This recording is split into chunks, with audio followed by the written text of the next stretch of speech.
On Christmas Eve, 1971, a 17-year-old girl named Juliane Koepcke boarded a small airplane with her mother. The flight was supposed to be a simple one, short, ordinary, and safe. The plane flew from Lima, Peru, toward a remote part of the Amazon rainforest, where Juliane's parents, both biologists, lived and worked.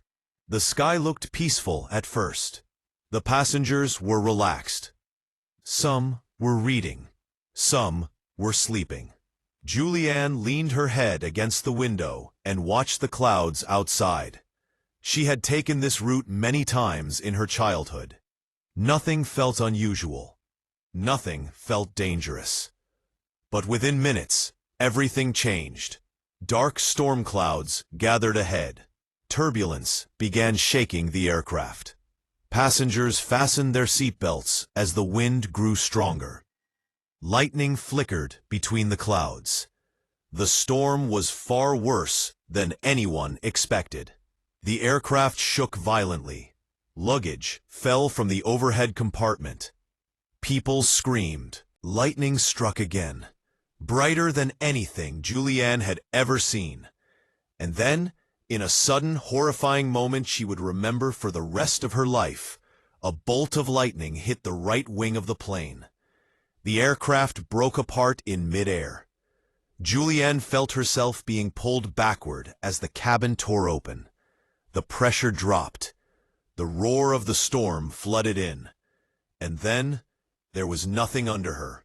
Only empty air. Juliane realized she was falling, still strapped to her seat, spinning, tumbling, flipping through the clouds. The world became a blur of sky, wind, and debris. She did not scream. She couldn't. The wind was too strong to breathe. She lost consciousness for a moment. When she opened her eyes again, she wasn't in the sky. She was lying on a bed of broken branches, leaves, and damp soil, deep inside the Amazon rainforest. The first thing she noticed was silence.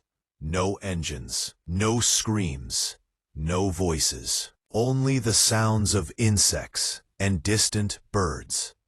She tried to move, but pain shot through her body. Her collarbone was broken. Her arm was cut deeply. Her right eye was swollen shut. She touched the back of her head and felt a large wound. Juliane tried to call for her mother. No answer, no movement, just endless jungle. She realized something unimaginable. She had survived a fall from nearly 10,000 feet. I need you to gather great details based on privilege and timing. Thank you for coming out me. Trusting and consideration. Simple. Scientists would later say that the thickness of the forest canopy slowed her fall, and the seat acted like a parachute. But in that moment, Juliane did not care how she survived, only that she was alone. The heat was suffocating, the air thick and humid. The ground was crawling with insects. She was soaked from the rain. Her clothes were torn. She had only one shoe. She had nothing to eat, nothing to drink, no tools, and no sense of direction. She was 17, injured, and stranded in one of the most dangerous environments on Earth. But she remembered something her father once told her. If you're lost in the forest, follow water. It will lead you to people. And so she began to walk. Her injuries slowed her down. Her vision blurred. She felt dizzy. She could barely stand. But she kept moving, pushing through thick vines, thorny bushes, and fallen trees. The Amazon rainforest is not a friendly place. Every step is a struggle. Every sound, whether a branch cracking or leaves rustling, could be an animal watching. She heard monkeys screaming overhead. Mosquitoes swarmed around her. Ants crawled up her legs. But she ignored everything. She needed water. Hours passed. Juliane stumbled through the jungle until she finally heard the faint sound of flowing water. A stream. She followed it. Her father had been right. But the stream was too small to drink from safely, so she walked along the edge, hoping it would lead to a larger river. That night, she slept on the ground under the trees. Rain soaked her clothes. Insects bit her skin. Her body trembled from cold and pain. She barely slept. The forest felt alive around her, full of animals she couldn't see. But the worst was the loneliness. She whispered her mother's name again and again, hoping for an answer. The next morning, she woke up covered in insect bites. Her cuts and wounds were infected. Flies swarmed around them. Her eye was still half blind. She had no food except a small piece of candy she found in her pocket. She saved it for later. She continued walking along the stream, pushing aside branches with her arms, stepping through mud, climbing over logs. She walked for hours, sometimes slipping into the water, sometimes wading waist-deep through muddy pools. She drank from the stream, even though it tasted strange. She had no choice. She knew dehydration kills faster than hunger. Even with water, her strength was fading. Her legs felt heavy. Her head felt light. But she forced herself to continue. On the third day, she found pieces of the crashed plane scattered across the forest floor. A seat cushion, a suitcase, and a few bodies. She recognized the dress of one woman lying face down in the mud.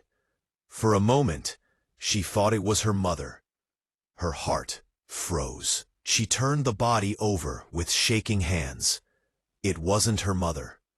The relief hit her like a wave. She cried for the first time since the crash. Not because she was safe, but because she still had hope. She kept walking. The days passed slowly. Juliane lost track of time. She slept wherever she collapsed.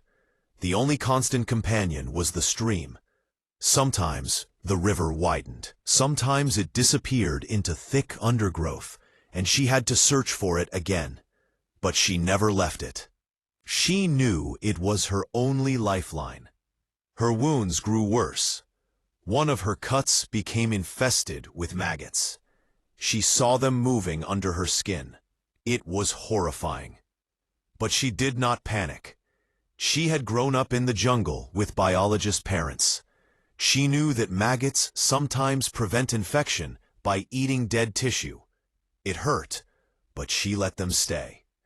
On the fifth day, she found a bag of airplane seats washed up along the riverbank.